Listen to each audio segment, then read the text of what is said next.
What's up, everyone? Mr. NoobTube Gamer. Today we're playing Call of Duty Infinite Warfare in the year 2021.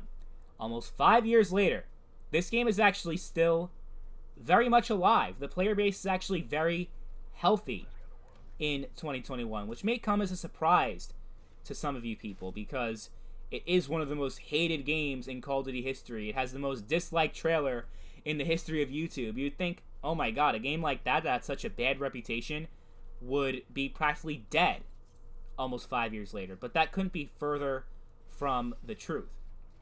Because there's a lot of players in 2021. I can't give you an exact player count because ever since Call of Duty Ghosts or Advanced Warfare, Activision's been hiding the player count in all their games because they were embarrassed by how few people were playing Call of Duty Ghosts. So I don't know exactly what the player count is. But I'm playing on the Xbox One. I have no problem finding a match at all. I mean, I was playing this game 2 nights ago at like 2 o'clock in the morning, so that's a weeknight. And you would think me trying to find a game at that time that I would have no luck because it is an old game and it's a very unpopular game. But no, it was actually quite the opposite. I got into a match instantly, even though it was 2 in the morning on a weeknight, which is usually pretty bad, especially when you're trying to play an older game that has less of a player base than the new games. Like, I mean, Cold War, you can play that any time of the day, but I don't want to play that garbage. That's probably one of the worst Call of Duty games I've ever played. Infinite Warfare is easily a much better game than that pile of shit. I think Infinite Warfare is even better than Modern Warfare 2019.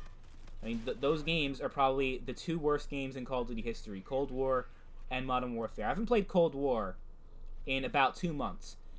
And I really don't want to come back. You know, maybe that's not good for the channel. Maybe that's the difference between me having 1,000 subs and me having 100,000 subs, is me following all the trends and playing all the popular games, playing all the new shit. But I just can't, I can't put myself to that torture. I play video games to have fun, right? So I'm not going to go and play Cold War. So I'm literally playing every other game in the Call of Duty series because it's not Cold War. Yeah, you guys have been noticing that lately. I've been doing a marathon of all the other Call of Duty games that we've had. And I've even gone back and played the old Battlefield games. What does that tell you about the quality of Cold War when I'm just playing old games that have come out years ago? And that includes Call of Duty Infinite Warfare, which really didn't deserve all the hate that it got. It really didn't. I mean, because at its core, Infinite Warfare is a good game. It's a well-balanced game. And it's a lot of fun. I mean, the map design, the gunplay, the weapon variety, everything is solid in this game. Which makes you think, like, does it really deserve all the hate that it got? I mean, we all know why this game was hated so much. And I was part of the hate train, I'm not gonna lie. When this game first came out in 2016, I wanted nothing to do with it. I'm like, fuck this game sucks. I already made up my mind before it even came out. So I'm not going to, like, act like I'm all high and mighty, that I'm above everybody else for, you know, jumping on the hate train. Because I was part of the hate train also. I'm going to be completely honest about that. And I think the reason why I hated it so much is because I was just sick and tired of futuristic Call of Duty. I think that's the big reason why everyone else was hating on it. Because it wasn't a bad game, but it was the wrong place at the wrong time. I mean, it was the most disliked video in YouTube history without there actually being gameplay of it. It was just a trailer of the game. People saw it was in space, people saw it was in the future, and people were like, oh, hell no, I'm not doing that shit again. We already had Black Ops 3. And this game actually takes the exact same movement system from Black Ops 3, which makes it feel even more like a, you know, like a copy and paste job. Like Black Ops 3.5, rather than its own thing. And I would say that that is a pretty fair assessment. It is very similar to Black Ops 3. And back then, in 2016, I really wasn't a fan of that. I didn't really start to appreciate this game until, like, early 2018, when I was just really bored. I had no other game to play. I'm like, you know what, why don't I play some Infinite Warfare? Because I bought that game back then. I got the $100 version. I think it was the Legacy Edition, or whatever the fuck it was called. I don't even remember. Where you bought the game plus the season pass plus MWR all for $100. I'm like, I can't really pass up on a deal like that because You have to pay $80 for MWR. You have to pay $50 for the season pass. So that would have been $130. So that's a $30 saving. I'm like, fuck it. Why not? So, yeah, that's the other thing. I'm playing with the DLC maps installed. And I still have no problem getting into a game instantly. So I think a lot of people did the same thing that I did. They got the $100 version of the game. And that's probably why the DLC lobbies are still being filled up. And yeah, the thing is, the maps are great. The gunplay is great. Everything is solid. But I think it was just a case of wrong place, wrong time.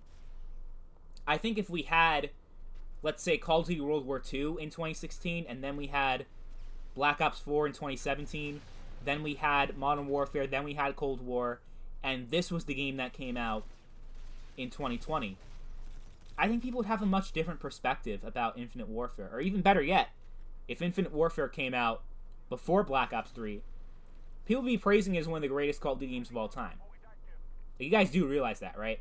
So it's just, it all has to do with bad timing. This game had terrible timing at a time when people in the Call of Duty fandom were fatigued with the whole futuristic setting. I mean, you had Advanced Warfare, then you had Black Ops 3, then Infinite Warfare. It was overkill. I mean, you had 3 different studios working on different games.